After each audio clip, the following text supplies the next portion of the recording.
Здравствуйте! Сегодня специалисты компании «Партия тепла» продолжают монтаж данного камина. Вчера смонтировали вот такой вот портал из газобетонных блоков. У портала имеется две полочки, нижняя и верхняя. Установили топку, смонтировали дымоход полностью уже. Сделали противопожарные стенки. Дальше будем делать каркас из профилей. Внутри профилей будет фольгированная вата.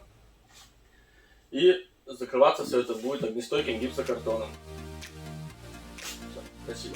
Сегодня специалисты компании «Партия тепла» завершили монтаж очередного камина.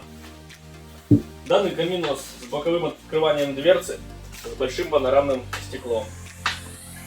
По эскизам заказчика была выполнена такая вот конфигурация черновая из газобетонных блоков. Смонтирован термоизоляционный короб в виде наклонной трапеции.